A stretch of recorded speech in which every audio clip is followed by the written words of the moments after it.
Hello everyone. In this class we are going to discuss one more special application of semiconductor, that is LED. LCD means light emitting diode. Light emitting diode. Light emitting diode is nothing but a device which converts electrical energy into the light energy. In the previous class we saw we provide the light and it gives the electrical signals, that is photodiode, where the diode is connected into the reverse bias, right? Now here in this LED we are providing electrical energy, electrical push. That diode gives the light energy. It means the LED is nothing but a device which converts electrical energy into the light energy. Let's see how. So when we say this is a diode, first of all we will take one diode here, a simple diode or regular diode. In that diode, one side of the junction contains some positive charges, other side of the junction contains some negative charges. Okay, so now this is the junction, alevinoid, this is the junction. When we are connecting a positive terminal to the P type and negative terminal to the N type, it means this diode is in forward bias. Now, this diode is highly concentrated. What is first point? It is forward bias. It is a forward bias. And second point is, it is a highly concentrated. Highly concentrated means what? Highly concentrated means we have added some materials which creates a maximum number of or more and more number of free charges or holes and the free number of electrons or more number of charges in the P and N junctions. So it is a highly concentrated. It means when we say it is a highly concentrated, it means the potential difference or potential energy in this junction is more potential energy or more electric field. Okay, so the more electric field it creates here because it is a highly concentrated. So it is a highly concentrated. Okay, it is very simple. When we are providing, already it is a highly concentrated. So when we are providing a small push of potential, automatically these electrons starts to flow from this end to this end. And this also starts to flow in this end to this end. It means when these electrons are moving from negative to positive, it means current is moving from positive to negative. It means it is a forward bias. Okay. So because of this high electric field, in this junction there are number of neutral atoms are available. Neutral atoms are available. Now these electrons are jumps out and these holes are jumps out and they form the recombination of charges in the atom. Let's see how. When we are providing this electric or the electric current potential to this starts to emit the light from the junction. Why from the junction? Because in the junction these free charges are starts to recombination with the atoms. Okay. Let's see, when we are providing this, there are a more number of acceptor atoms are available. Some are expecting holes and some free electrons expecting holes. Okay. Sorry. Some of the electrons are expecting the holes and some holes are expecting the electrons. But those electrons need to be combined with the hole, but it's not possible automatically. In generally, it means commonly it is not possible. We need to do something. For that, what we'll do, we will create more concentration. I'll give an example for that. Okay, in on road there is a big hole. A deep hole is created. I'll call someone and I'll say, go and fall in that dip or in that hole. Will he go there? No. But what I'll do, I'll create a crowd here. I'll create a large crowd. More number of people I'll gather in a place and I'll say, we have to pass through this road in 5 seconds. You need to pass through this road in a 5 seconds. There is a large road. Now what happens? Now there is a possibility to fall in the hole. Possibility to fall in the hole. Because of that, I will create more number of charges here. Due to this, it is a highly concentrated. Now there are some holes are available in the junction.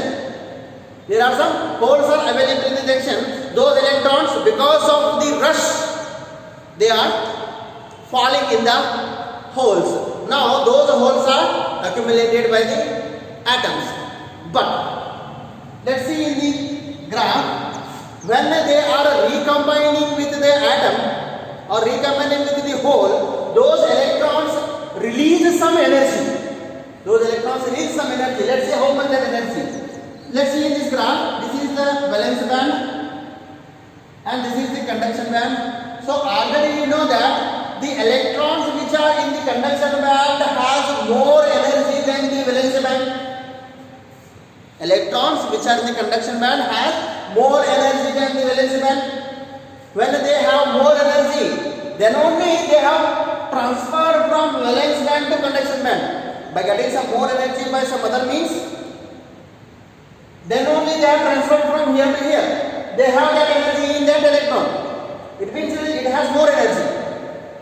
When this electron is recombined with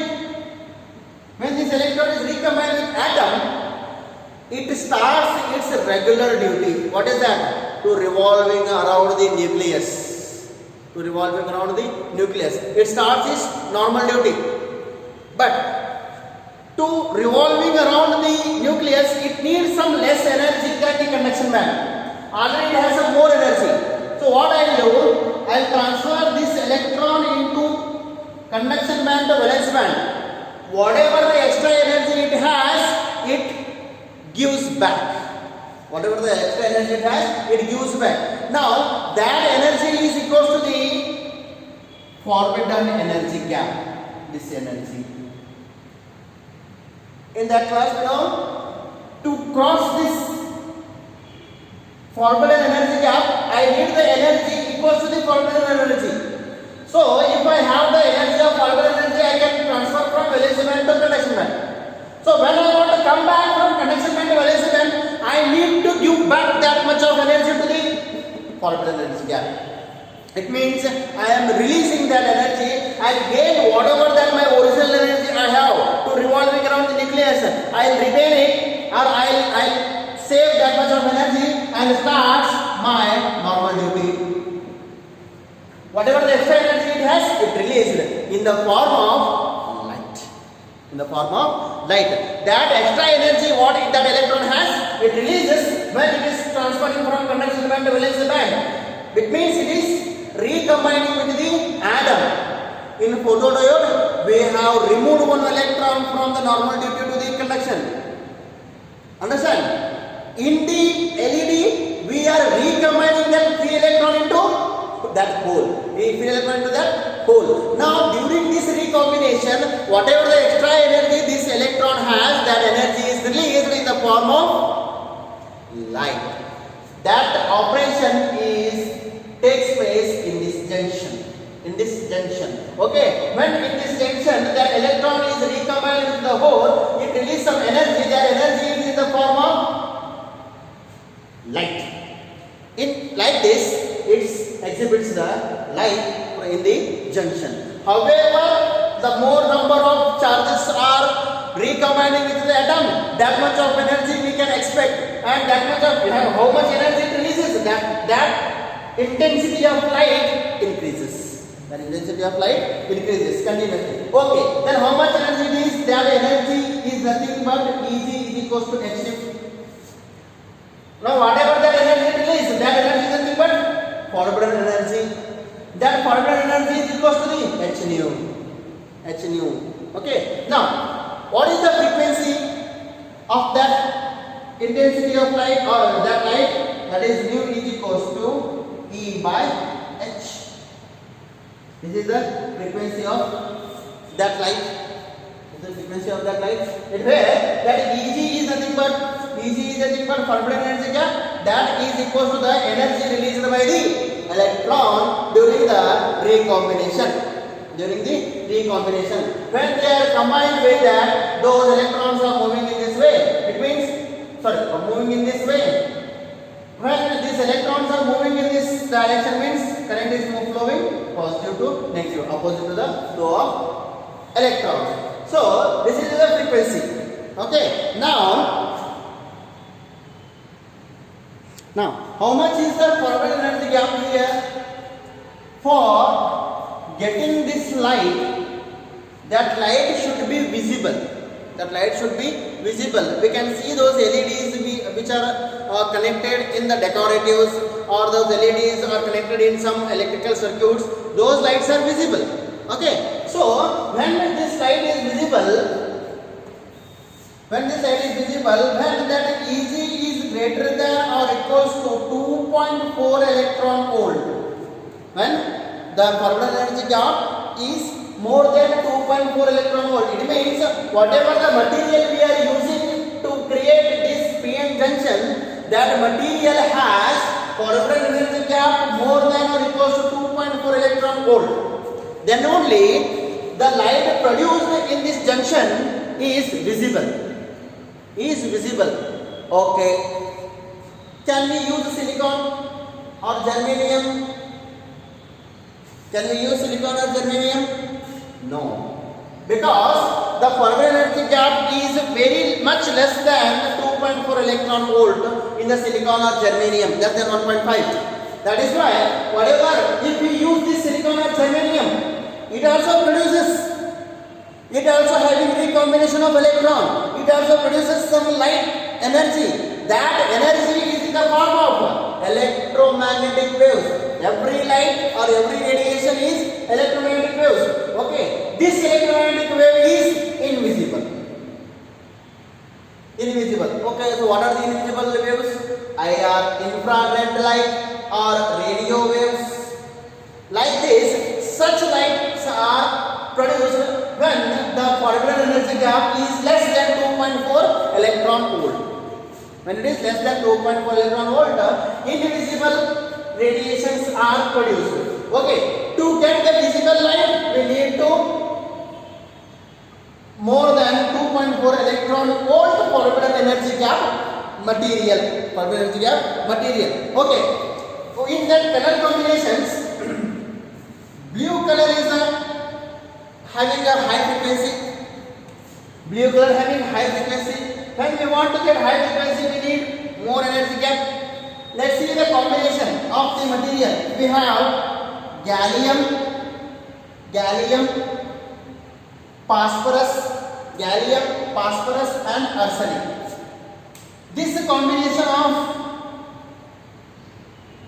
elements gives you a blue color, but there is a different combination ratio is available. If you want red, in this red also there is the same combination we have, but ratio is different. In the blue in the red it has a 60-40. It is 60%, it is 40%, the remaining is gallium. In that way, we are adding the ratios of gallium, phosphorus and arsenic.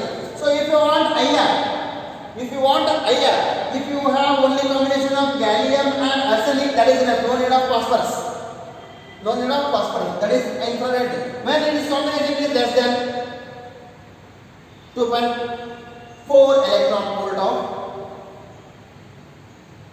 forward energy gap we can attain from here. But in this high frequency, we add these gallium, phosphorus and arsenic in the particular ratio. Whereas we take gallium as 1 and this as X and arsenic is 1 minus X. That X is one of the variable value. Okay. So in that way we are adding to getting the high concentrated blue. These are the combinations with this ratio. To red, these are the combinations with the different ratio. With the different ratios, we will get different colors of radiations from the junction. Okay. So these LEDs are more useful than whatever the previous light devices we are using. So in previous we are using incandescent bulbs. In the previous we are used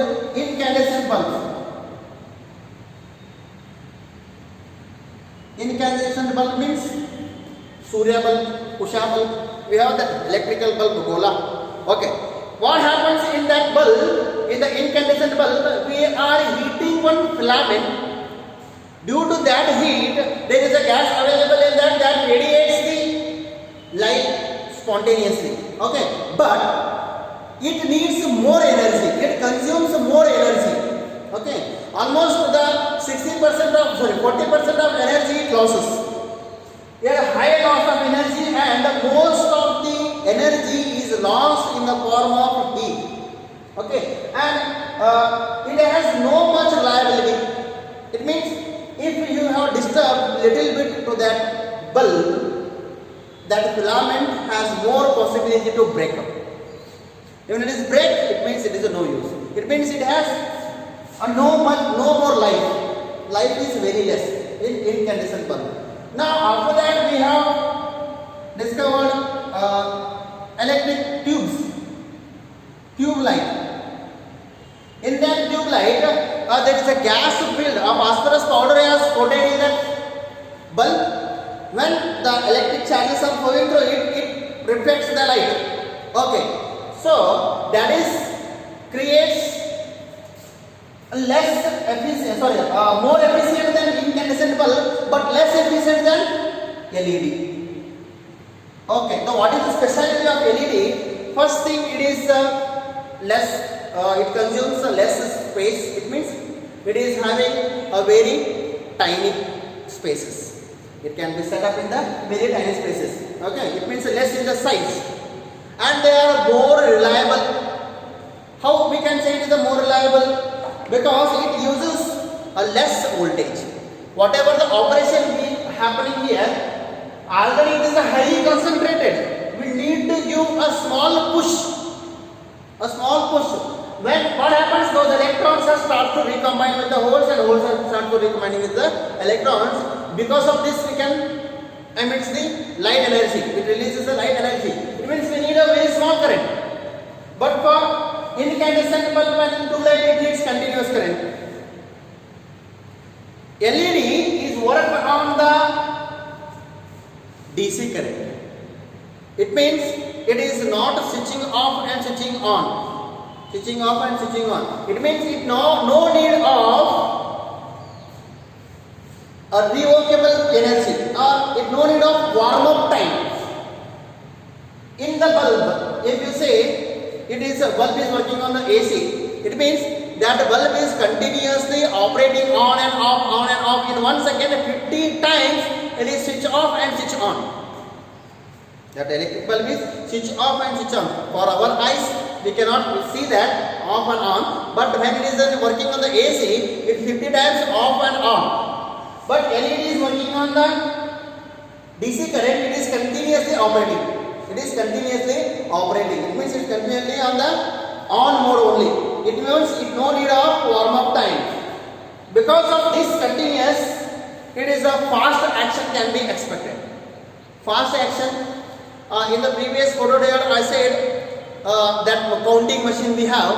I put one light here. There is one sensor made up of the diode. That is a photodiode I will put here. That photodiode counts the light signal, how much time it is continuously flowing. That photodiode is connected to the computer, which is having a very precise counting. Even in 1 second, 1 lakh times that light goes on and off, that numbers can be counted by the photodiode. Yes. So whatever the light I am providing to this photodiode, that must be continuously flow. That there should not be on and off. Okay. Whenever that person is passing, whenever that node is crossing this, it means that number of times that light is off and on. Is it? That light is cutting to the photodiode. It means this must be regularly have to flow. There is no on and off. That is why it is working on the DC. So it don't need warm up time. When we off, immediately it's off. When we on, immediately it's off. It's a quick action we can expect from the LED. It don't need warm up time. And the bandwidth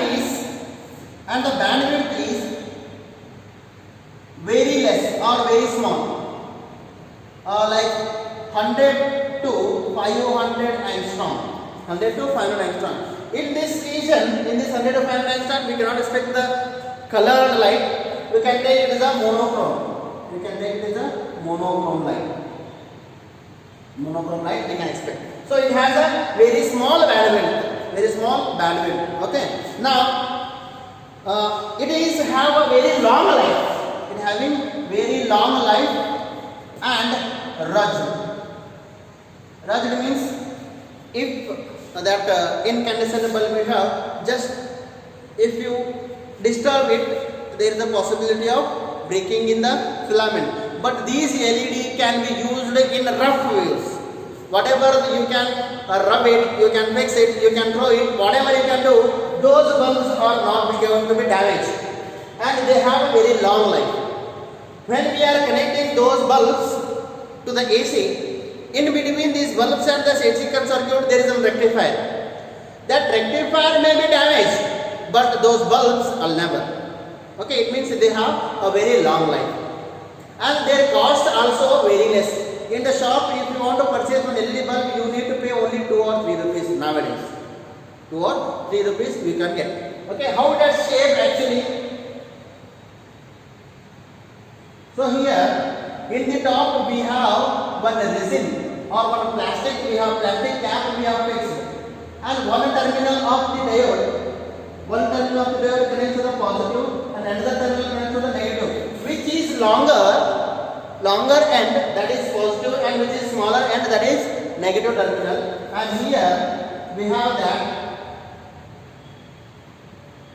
junction here, and from here we can expect the light. So because of this resin, it gets multiple reflections and comes out. Okay, then one is anode, another is cathode end.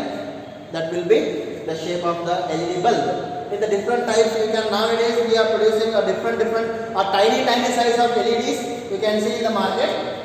So this is what all about the LED. In short, I'll show you a little. This is the PN junction having holes and electrons. When we are providing some potential difference, already it is a highly concentrated. There are some atoms which are expecting electrons. The electrons in the holes. When we are providing some push, because of this high concentration, those electrons are recombined with the atoms. Because of this recombination, they have released some energy. That energy is exactly equal to the forbidden energy gap. When they are recombining with the atom, they start to their valency duty. But they release some energy, whatever the extra energy they have in the conduction band. When returned, they have released some energy. That energy is in the form of light. In the form of light. Okay, that forbidden energy gap is much greater than, that energy is greater than or equal to the 2.4 electron volts. If it is less than this, if the forbidden energy of a particular material is less than 2.4 electron volts, then that light will be invisible. That for visible light we must need 2.4 electron volts and more than that. Okay, now for the combination of light we have and the applications or uses or advantages we have, it is having a very less power, it consumes very less energy because of the low operating voltage, and it has a very small bandwidth, and it has a long life, and it can be rushed use, and it has a fast on-off switching. Okay, this is what all about the LED. Okay, let us see. One more application of semiconductor diode is solar cell. Okay, solar cell. Already in our real life we are seeing, we are observing some solar panels, solar water heaters like that. Let's see how it is working actually. See this construction.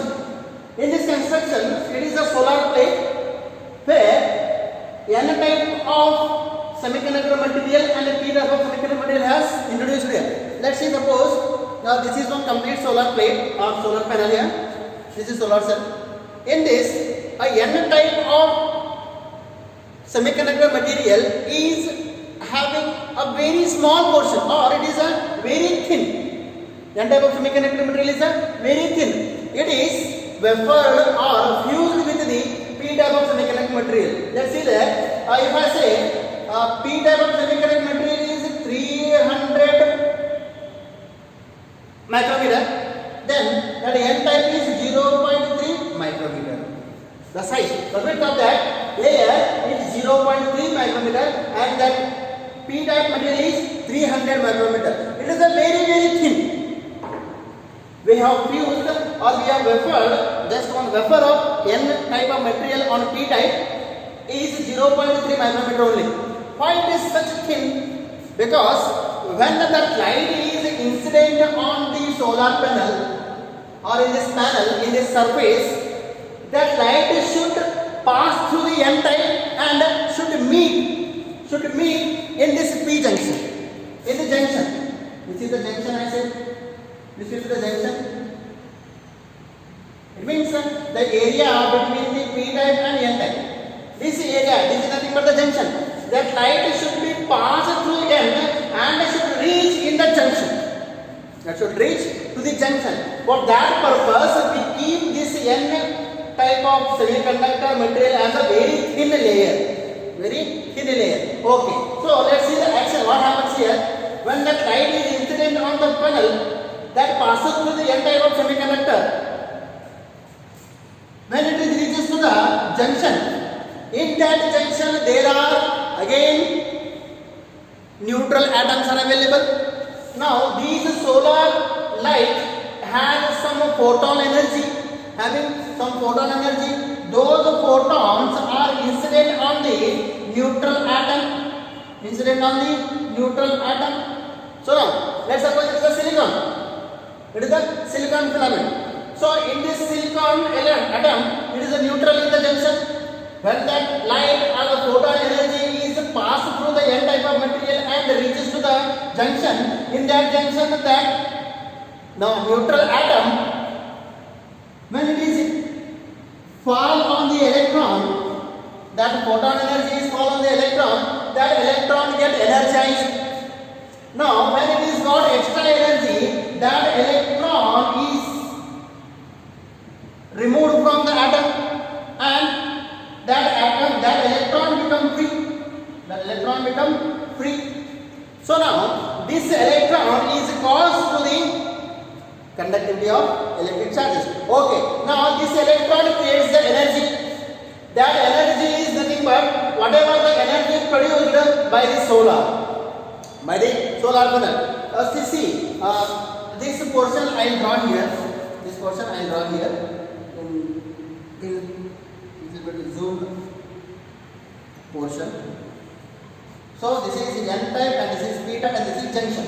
So in here, whatever the charges are accumulated in the junction n, now when light fall on the n type of semiconductor material, it passes through the n type because it is a very thin layer.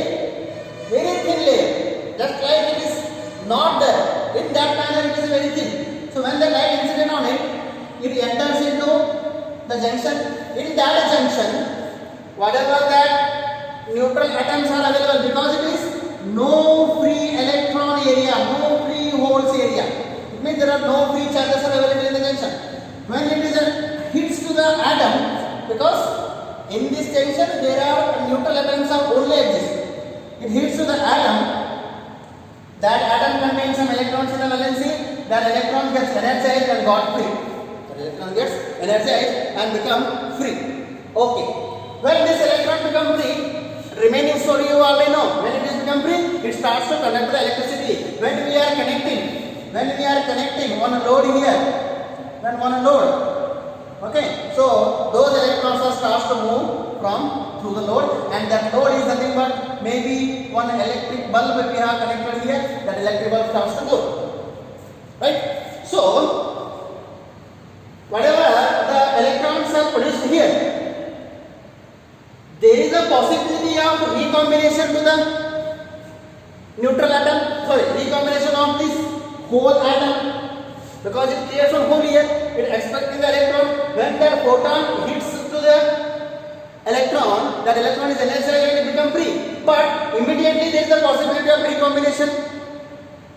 Yes or no? Yes. Because of that, what we have done here, we have fixed some fingers. These are the metal fingers we call. This electron has very less energy, As compared to the valency electron, it has more, but still that has less energy, that can't move itself. That electron does not move itself. It moves but very slowly. For suppose if here is one electron has been produced, so immediately it can't move to the metal contact. What it will do? It is slowly it is drawing. But because of this slow motion, there is a possibility of again recombination with the atom. There is another atom. So what they have done here, they have given some metal fingers. They have given some metal fingers which is all over the cell. Okay, in that cell. So in this metal filament, what happens? If it one electron produced, immediately it gets into contact. That metal filament or that metal contact immediately attracts that electron and it sends to the outmost, and this will be connected to the load. This is connected to the load. Clear? These are the fingers. Okay, you can say, sir, instead of like strips, why can't we have that complete covered? Because if you cover this completely by the metal plate, then where those lights should be incident? For that purpose, we have 15% of area we have covered out of this complete area. 15% of area we have covered with these fingers. Those metal fingers attract the nearby produced electrons and send to the anode or send to the load. Okay, so remaining 85% area is open or exposed to the sunlight. That exposed area or remaining in this 85% of area getting those photon energy and transfers to the n type to the junction. In that junction they are releasing electrons. Those electrons are attracted by these fingers. Those electrons are transferred through the load, and this load we can blow the bulb or we can expect that current. Okay, so now that construction and working of the solar cell, it is a very simple, and nowadays we are producing or we are expecting more and more renewable energies, or which are very help or very creating very less harmful gases. In this solar cell, we are not producing any harmful things. We are using the free energy which is available in the environment. That energy we are using and producing the electric current. Okay, so this is what all about the solar cell. Okay, and up to here we have finished this chapter.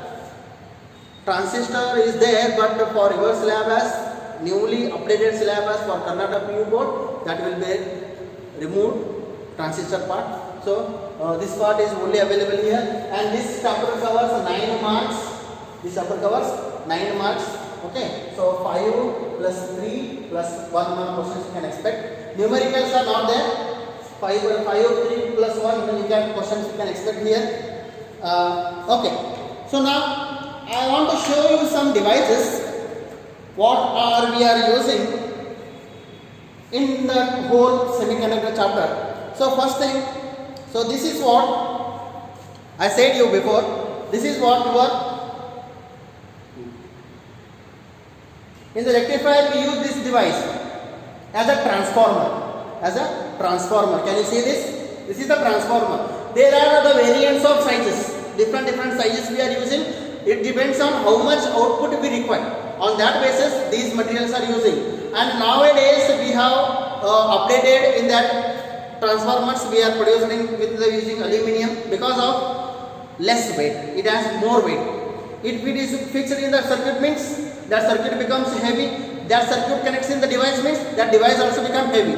So we cannot put this transformer in a laptop or something because the area is very small. For that purpose we have updated different types of transformers we have, and this is the basic model of the transformer. In this basic model there is a red tape you can see. In this inside the red tape there is a coil is wounded. That number of turns is depends on how much output you require or how much current you want to rectify.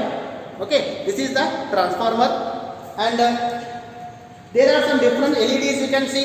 This is the LED. Okay, see in this LED there is a a one leg is longer and another leg is shorter. That shorter leg is negative, that longer leg is positive terminal of the diode. Okay. So now this is the different type of LED. You can see this is the number code. You can see in the weighing machines, electric weighing machines. Okay. So this is one number digit. Or in the calculators also we are using this. So each digit, this is nothing but one diode. This one line is nothing but one diode. Like this, there are 4, 5, 6, 7 diodes are there, and there are one dot is here. That dot is nothing but also one diode. Okay, so it has some terminals here. It means this number of terminals we have to connect. It means this number of diodes we have. Okay, so this is one of the diode, and this is the capacitor. In the capacitor also there is a one long leg and the very short leg. It means short is negative and this is positive. This size is varying with its concentration or our requirement. Okay, so it has some value. It is 100 microfarad. Sorry, 10 microfarad value. Okay, some different farads. There is a different size because the capacitor depends on the area. If the area increases, means that concentration also increases. Okay, so these are the devices we have used, and there are different types of materials we are used in the semiconductors. Okay, so all the best. Thank you.